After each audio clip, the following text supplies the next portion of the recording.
melihat ada banyak senyuman yang luar biasa sekali. Karena ada sukacita, kedamaian yang Tuhan taruh dalam hidup kita semua. Karena kitalah orang-orang pilihannya Tuhan. Mari semua kita lambaikan tangannya. Kita mau katakan Yesus dahsyat, Yesus dahsyat, haleluya. Sebelum kita mulai, yuk kita masuk dalam doa kita. Kita tundukkan kepala kita. Kita mau masuk dalam doa. Tuhan, berjuta-juta rasa terima kasih kami Tuhan, kami panjatkan ke dalam nama-Mu Yesus Kristus yang agung Tuhan. Karena pada hari ini kami boleh berkumpul kembali bersama-sama dengan saudara-saudara seiman kami dengan satu tujuan Tuhan, memuji dan memuliakan nama-Mu yang agung. Kiranya Tuhan Roh Kudus-Mu tercurah atas hidup kami, berikan kami gairah, berikan kami semangat Tuhan untuk boleh menari, melompat dan bernyanyi yang terbaik bagi-Mu. Kami serahkan ibadah ini dari awal pertengahan hingga akhirnya menjadi sebuah persembahan yang harum di hadapan-Mu Tuhan. Di dalam Tuhan Yesus Kristus kami berdoa, haleluya, amin, yes, haleluya. Mari semua kita mau siapkan hati kita. Kita mau terima sukacita yang berasal daripada surga. Allah Bapa kita tercurah atas hidup kita semua. Haleluya. Ye, ye. Sama-sama kita katakan. Terima sukacita surga, itulah kekuatan bagi jiwa. Ku dapat rasakan kasihnya di tengah badai yang bergelora. Terima sukacita surga, itulah kekuatan bagi jiwa. Ku dapat saksikan kuasanya, taklukkan badai yang bergelora. Haleluya, Kau ada dalam hatiku. Takkan patah semangatku, patah semangatku. Takkan hilang kekuatanku. Haleluya, Kau bersorak bagimu. Sukacita surga nyata penuhiku. Sekali lagi yuk, kita menyatakan pujian dari awal. Terima sukacita surga, itulah kekuatan bagi segenap jiwa kita. Terima sukacita surga, itulah kekuatan bagi jiwa. Ku dapat rasakan kasihnya di tengah badai yang bergelora. Terima sukacita surga, itulah kekuatan bagi jiwa. Ku dapat saksikan kuasanya, taklukkan badai yang bergelora. Haleluya, Kau ada dalam hatiku. Takkan patah semangatku, takkan hilang kekuatanku. Haleluya, ku mau bersorak bagimu. Sukacita surga nyata penuhiku. Sukacita surga nyata, sukacita surga nyata, sukacita surga nyata. Sekali lagi, sukacita surga nyata penuhiku. Haleluya, yeay, haleluya. Kami percaya Tuhan, kalau kita sudah menerima kuasa, damai, sejahtera, dan sukacita daripada surga, tiba saatnya kita tidak akan ragu. Kita mau berjalan dengan segenap jiwa untuk boleh berjalan bersama dengan Tuhan dari kemuliaan sampai pada kemuliaannya. Haleluya.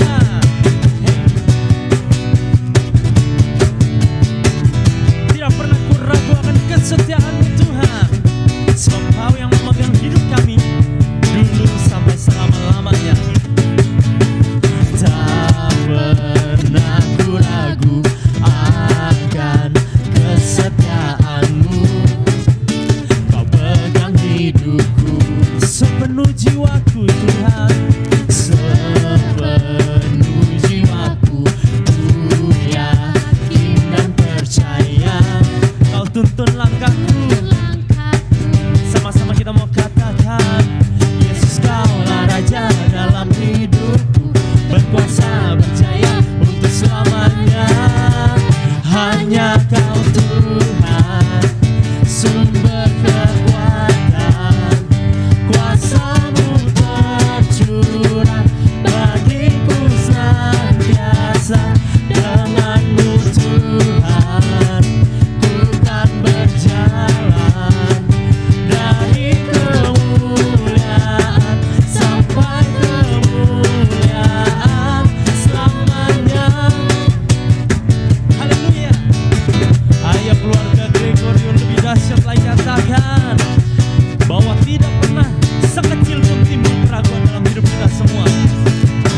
lagu ini mengatakan bahwa Tuhan adalah sumber kekuatan kita. Yes Tuhan. Tempat pertolongan bagi kita yang mengalami kesusahan yang kita hadapi. Amin Tuhan, amin. Mari kita nyanyikan lagu ini bersama-sama. Haleluya.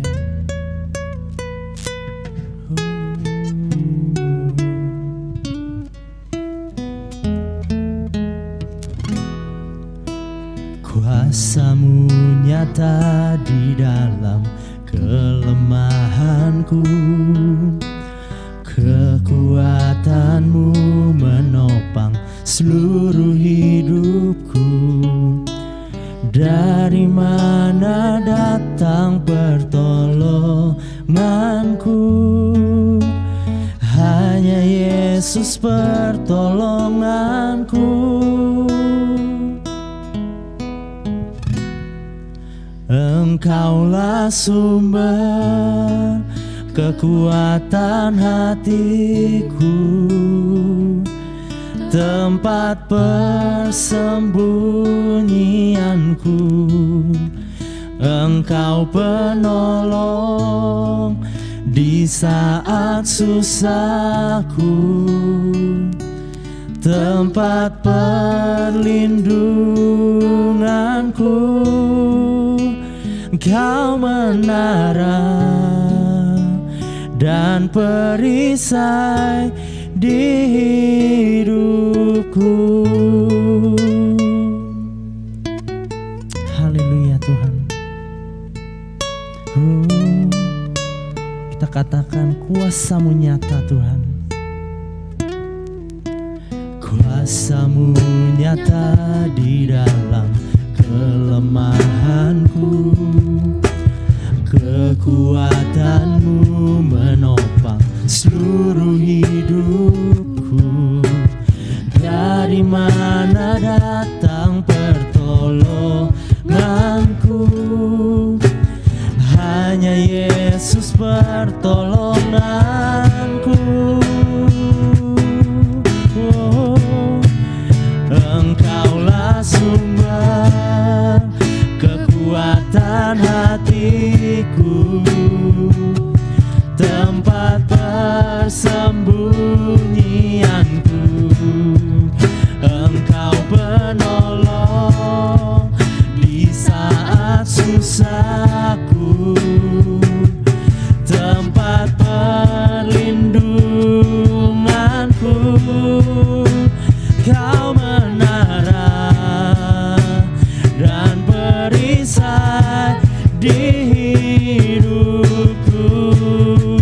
Engkau sumber kami, Engkaulah sumber kekuatan hatiku Tuhan, tempat persembunyianku. Engkau penolong di saat susahku, tempat perlindunganku. Kau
kekuatan hatiku, tempat persembunyianku. Engkau penolong di saat susahku, tempat perlindunganku. Kau menara dan perisai di hidupku. Terima kasih Tuhan, terima kasih Yesus, Engkau yang terbaik dalam hidup kami Tuhan. Kini tiba saatnya untuk kami boleh mendengarkan firman-Mu. Kami berdoa dan kami yakin Tuhan bahwa firman-Mu yang keluar tidak akan pernah menjadi sia-sia, melainkan menjadi rema, menjadi pedoman untuk hidup kami Tuhan. Sertai hamba-Mu yang akan menyampaikan firman-Mu Tuhan. Kami percaya ada kuasa Roh Kudus mengalir memenuhi untuk setiap hati yang haus akan Engkau. Di dalam nama Yesus Kristus kami berdoa, haleluya, amin. Shalom, selamat pagi Bapak, Ibu, saudara-saudari dalam Tuhan Yesus Kristus. Hari ini kita semua semangat, hari ini kita semua bahagia karena semua kemurahan Tuhan. Tuhanlah memberi kita hari ini damai sejahtera, bahkan bisa menikmati hali dan arah di tempat ini. Mari kita masuk dalam doa dulu. Tuhan, terima kasih Engkau sangat baik, selalu memberikan kami terbaik dalam hidup kami. Biar kami selalu semangat, selalu kami setiap saat bisa berjumpa dengan Engkau, mendengarkan sabda-Mu, memuji Engkau, dan kami selalu bisa mendengar sabda-Mu dengan baik. Terima kasih Tuhan, Engkau begitu baik, yang mulia dan agung. Sebentar lagi kami akan mendengar sabda-Mu berbicara kepada kami. Biar kami semakin hari semakin tahu tentang kehendak-Mu. Semakin hari semakin kami tahu apa yang Kau inginkan kami dalam hidup ini. Terima kasih Tuhan. Haleluya. Amin. Oke Bapak Ibu, saudara-saudari di dalam Tuhan Yesus Kristus. Berserah kepada Allah berarti kita mempercayakan diri sepenuhnya kepada Allah. Sepenuhnya itu mencakup seluruh kehidupan kita, seperti pekerjaan, pendidikan, keluarga, pelayanan, kesehatan, keuangan, dan lain-lainnya. Berserah kepada Allah itu tidak otomatis membuat hidup kita terhindar dari masalah. Mungkin akan ada banyak masalah yang datang. Saat itulah akan kita ketahui bahwa Allah adalah pelindung dan penolong yang dapat dipercayai. Marilah belajar dari Daud yang tidak mengandalkan dirinya sendiri, melainkan berserah hanya kepada Allah yang setia. Saya kasih contoh yang pertama seperti Daud. Dalam Mazmur, Daud menyatakan bahwa ia mengenal tangan Tuhan yang luar biasa dan penuh perhatian. Oleh sebab itu Daud berkata dengan yakin, ke dalam tangan-Mu lah kuserahkan nyawaku. Mari kita baca Mazmur 31 ayat 6. Ke dalam tangan-Mu lah kuserahkan nyawaku. Engkau membebaskan aku. Ya Tuhan Allah yang setia. Daud yakin Tuhan dapat dipercaya. Walaupun kehidupannya sendiri penuh gelombang. Karena menjadi sasaran musuh-musuhnya, hidup Daud tidak tenang. Di tengah berbagai gangguan yang dialaminya, Daud bisa bernapas lega, bersuka cita, kalau Allahnya yang penuh kasih setia menjadi sumber keyakinannya. Kita bisa baca lagi Mazmur 31 ayat 8. Aku akan bersorak-sorak dan bersuka cita karena kasih setiamu, sebab engkau telah menilik sengsaraku, telah memperhatikan kesesakanku jiwaku. Berserah berarti kita menyerahkan hidup kita kepada Tuhan di segala keadaan, baik suka maupun duka, saat dalam masalah, penderitaan, sakit, kesulitan, sedang mengalami atau sehat walafiat hari lepas hari, bukan pada saat-saat tertentu saja. Inilah yang disebut dengan tindakan iman, di mana kita mempercayakan hidup, mempersilakan Tuhan berkarya dalam hidup kita. Bukan iman yang setengah-tengah, bukan iman musiman, tetapi iman utuh dan seluruh. Mengapa perlu memiliki diri penuh kepada Tuhan? Supaya hidup kita sesuai dengan kehendak dan rencananya. Saya kasih contoh-contoh tokoh-tokoh Alkitab yang serahkan penuh hidupnya kepada Tuhan. Yang kedua adalah Sadra, Mesa, Abednego. Suatu hari Raja Nebukadnezar membangun sebuah patung emas yang besar, memaksa rakyatnya untuk menyembahnya. Jika mereka menolak, mereka akan dimasukkan ke dalam tungku api. Teman-teman Daniel, Sadra, Mesa, Abednego mengasihi Allah, tidak mau menyembah Allah palsu raja. Raja marah terhadap mereka. Kita bisa baca Daniel pasal 3 ayat 6 sampai 15. Siapa yang tidak sujud menyembah akan dicampakkan seketika itu juga ke dalam perapian yang menyala-nyala.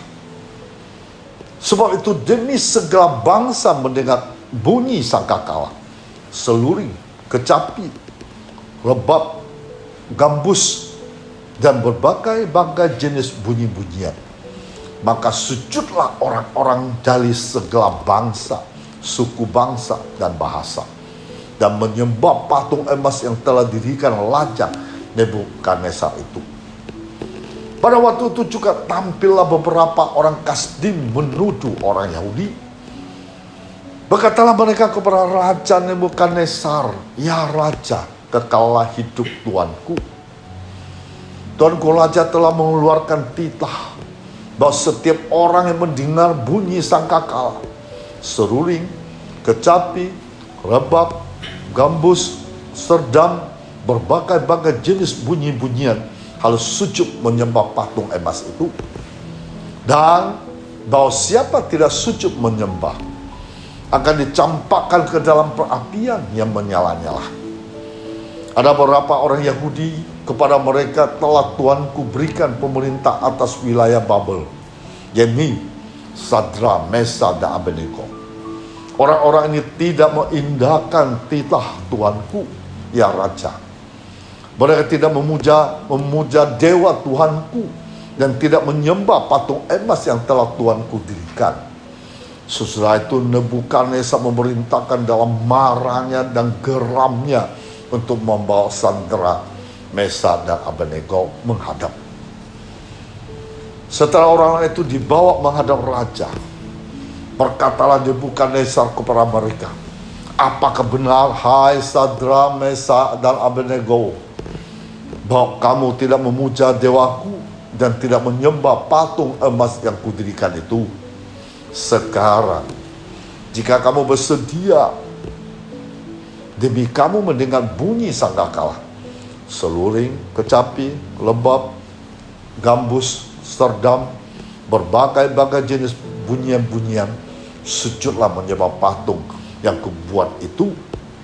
Tetapi jika kamu tidak menyembah, kamu akan dicampakkan seketika itu juga ke dalam perapian yang menyala-nyala. Dan dewa manakah yang dapat melepaskan kamu dari dalam tanganku?" Tiga teman itu, Sadra, Mesa, Abednego, mengatakan kepada raja mereka hanya akan menyembah Allah saja. Mereka mempercayai Allah dapat melindungi mereka. Namun bahkan seandainya Allah kami tidak menyelamatkan kami akan membela apa yang kami percayai. Nah, kita bisa baca Daniel pasal 3 ayat 16 dan 18. Lalu Sadra, Mesa, dan Abednego menjawab Raja Nebukadnezar, tidak ada gunanya kami memberi jawab kepada Tuanku dalam hal ini.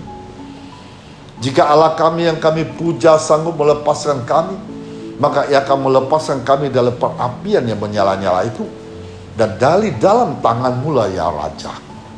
Tetapi seandainya tidak, hendaklah Tuanku mengetahui ya Raja, bahwa kami tidak akan memuja dewa Tuhanku, dan tidak akan menyembah patung emas Tuanku dirikan itu.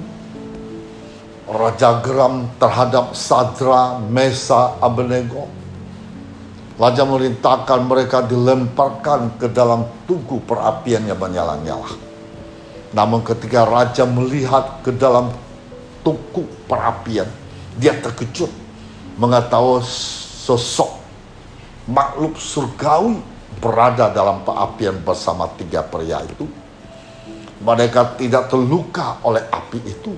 Mari kita lihat Daniel pasal 3, 19-25. Maka meluaplah kegeraman Nebukadnezar. Air mukanya berubah terhadap Sadra, Mesa, dan Abednego. Lalu diperintahkannya supaya perapian itu dibuat 7 kali lebih panas daripada biasa.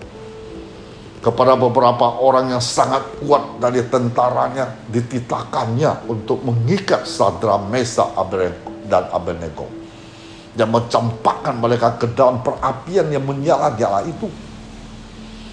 Lalu diikatlah ketiga orang itu dengan jubah, celana, topi, dan pakaian-pakaian mereka yang lain. Dicampakkanlah ke dalam perapian menyala-nyala. Karena titah raja itu keras, dipanaskanlah perapian itu dengan luar biasa. Sehingga nyala api itu membakar mati orang-orang mengangkat Sadra, Mesa, dan Abednego itu ke atas.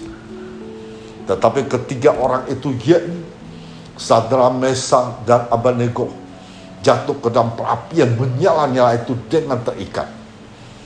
Kemudian terkejutlah Raja Nebukadnezar, lalu bangun dengan segera.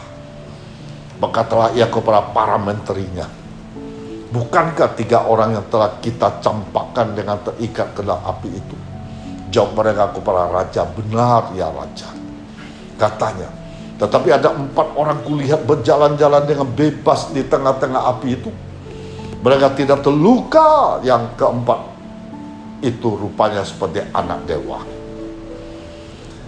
Raja memanggil Sadra, Mesa, dan Abednego. Mereka berjalan keluar dari tungku perapian. Api tidak melukai mereka, bahkan membakar pakaian pun mereka. Kita bisa baca lagi Daniel pasal 3, 26-27. Lalu Nebukadnezar mendekati pintu perapian menyala-nyala itu. Berkatalah ia, Sadra, Mesa, dan Abednego, hamba-hamba Allah yang maha tinggi, keluarlah dan datanglah kemari. Lalu keluarlah Sadra, Mesa, dan Abednego dari api itu. Dan para wakil raja, para penguasa, para bupati, dan para menteri raja datang berkumpul. Mereka melihat bahwa tubuh orang-orang ini tidak mempan oleh api itu, bahwa rambut di kepala mereka tidak hangus, jubah mereka tidak berubah apa-apa, bahkan bau kebakaran pun tidak ada pada mereka. Sadra, Mesa, dan Abednego mematuhi perintah-perintah Allah. Bahkan ketika nyawa mereka dalam bahaya, teladan mereka membuat raja mempercayai Allah. Kita bisa baca lagi Daniel pasal 3 ayat 28-29. Berkatalah Nebukadnezar, terpujilah Allahnya Sadra, Mesa, Abednego, yang telah mengutus malaikatnya melepaskan hamba-hambanya yang telah menaruh percaya kepadanya dan melanggar tinta raja, dan yang menyiarakan tubuh mereka karena mereka tidak mau memuja dan menyembah Allah manapun kecuali Allah mereka. Sebab itu aku mengeluarkan perintah bahwa setiap orang dari bangsa, suku bangsa atau bahasa manapun ia yang mengucapkan penghinaan terhadap Allahnya Sadrak, Mesad dan Abednego akan dipegal-pegal dan rumahnya akan dirobohkan menjadi timbunan puing. Karena tidak ada Allah lain yang dapat melepaskan secara demikian itu.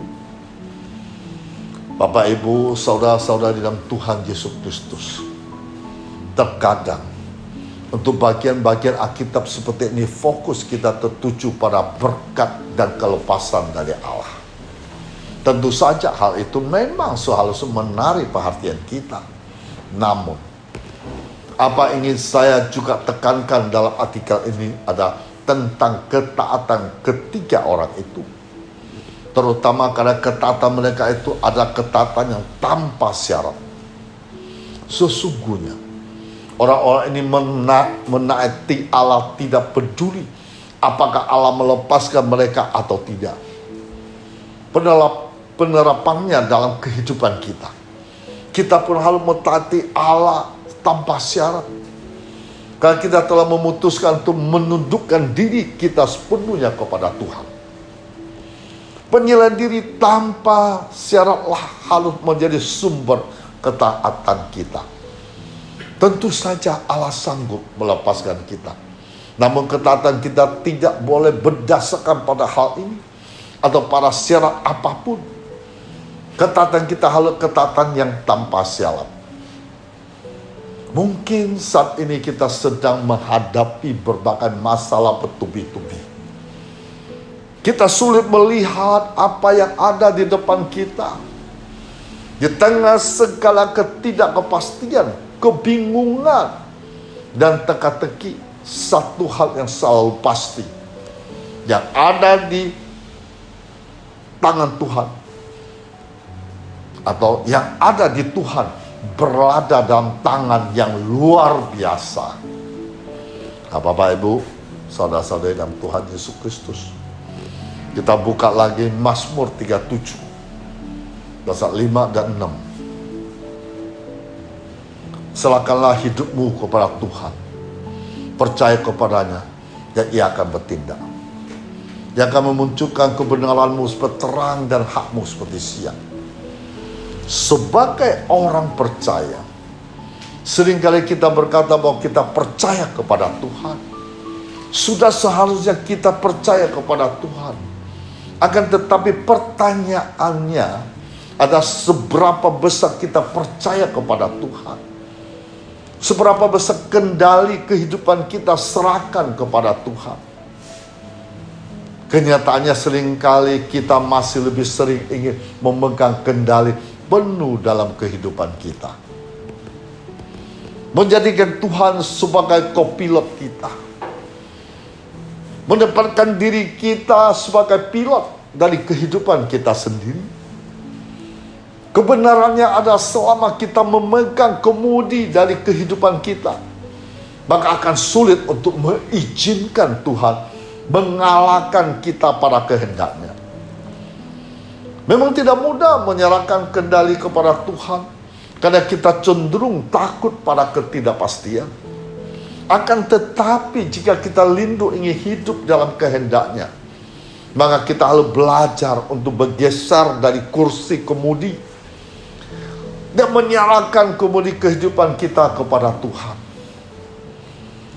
Pertolongan Tuhan terjadi bukan karena kita begitu banyak pengetahuan firman yang kita miliki, tetapi cukup dengan percaya dan tidak perlu banyak pertimbangan. Jika Allah di pihak kita, siapakah akan melawan kita? Ketika kita alami kesukaran di luar akal pikiran, ketahuilah bahwa engkau sedang dibawa oleh Tuhan untuk menyaksikan kebesarannya. Sebagai orang-orang percaya tidak boleh khawatir dengan apapun melintangi perjalanan hidup kita. Bagaimana kita bisa melihat Allah bertindak? Bagaimana kita bisa melihat Allah campur tangan untuk membela persoalan-persoalan yang kita alami? Cara yang terbaik untuk melihat kuasa Allah bekerja dalam persoalan kita adalah menyerahkan seluruh hidup kita hanya kepada Tuhan. Jiwa, raga harus kita serahkan kepada Tuhan. Jika kita tetap berusaha mengatasi sendiri, mungkin kita bisa bertahan. Tapi jika kita menyerahkannya kepada Tuhan, maka kita tidak perlu menahan beban masalah itu sendiri, tapi kita bisa melepaskannya sepenuhnya. Karena Tuhan sanggup mengangkat segala beban penderitaan kita, menggantikannya dengan sukacita dan penghiburan. Inilah kebenarannya, bahwa Tuhan adalah sumber penghiburan kita, dan itulah kita butuhkan. Begitu kita terhibur melewati masalah kita, kita akan dimampukan untuk membantu orang lain. Ketika masalah mengetuk pintu kehidupan kita, kirimlah Yesus segala jawabannya, atau serahkan semuanya kepada Yesus sebagai jawabannya. Haleluya. Tuhan memberkati kita semua. Mari kita masuk dalam doa. Tuhan, terima kasih firman-Mu telah hamba sampaikan pada pagi ini. Dan kami telah mendengarkan sabda-Mu. Kami mau seperti Sadrah, Mesak, Abednego. Kami juga mau seperti Daud, hanya mengandalkan Engkau. Serahkan hidupnya penuh kepadamu Tuhan. Ketika kami tidak bimbang, ketika kami tidak laku kuasa, mujizat selalu terjadi dalam hidup kami. Dan mulai hari ini Tuhan, kami mau bertobat di hadapan-Mu. Kami mau berubah cara pandang kami. Kami mau dekat kepadamu. Kami benar-benar sungguh-sungguh serahkan penuh di dalam tangan-Mu. Karena Engkaulah beracara, Engkaulah berperkara, Engkaulah bertindak. Karena Engkau Tuhan sanggup melakukan segala-galanya. Terima kasih Tuhan Yesus yang begitu baik. Pada pagi ini juga hamba serahkan pada jemaat-jemaat kami yang sedang ikut dalam ibadah online ini. Di dalam nama Tuhan Yesus, Engkau tahu, Engkau mengerti isi hati kami. Engkau tahu, Engkau maha kuasa, mengerti apa persoalan yang kami hadapi pada saat ini. Engkau tahu sakit penyakit yang kami alami saat ini. Engkau tahu apa yang kami kebutuhan hidup kami pada saat ini. Kami percaya jika Engkau ulurkan tangan-Mu yang berkuasa, Engkau menjamah satu persatu, semua akan terlepas dan mereka menjadi merdeka sebagai pemenang. Sakit penyakit akan disembuhkan. Masalah keuangan, Tuhan berikan jalan terbaik. Masalah keluarga, mereka juga jalan keluar dengan terbaik. Dan masa depan mereka penuh cemerlang. Dan kami percaya, bagi-Mu tidak ada mustahil. Engkau sanggup melakukan segala-galanya. Ketika kami dekat kepadamu, ketika kami serahkan penuh dalam tangan-Mu, ketika kami pegang pada janji-janji, Engkau tidak pernah meninggalkan kami. Engkau selalu bersama kami. Engkau selalu menjaga kami. Engkau selalu memegang kendali hidup kami. Sehingga hidup kami diubahkan menjadi hidup yang bahagia. Di dalam nama Tuhan Yesus Kristus. Haleluya. Amin. Mari kita arahkan tangan kita ke atas. Terimalah damai sejahtera Allah Bapa kita di surga. Cinta kasih Tuhan Yesus tidak pernah berkesudahan. Persekutuan dengan Roh Kudus saat ini sampai Maranatha. Di dalam nama Tuhan Yesus Kristus yang percaya katakan amin.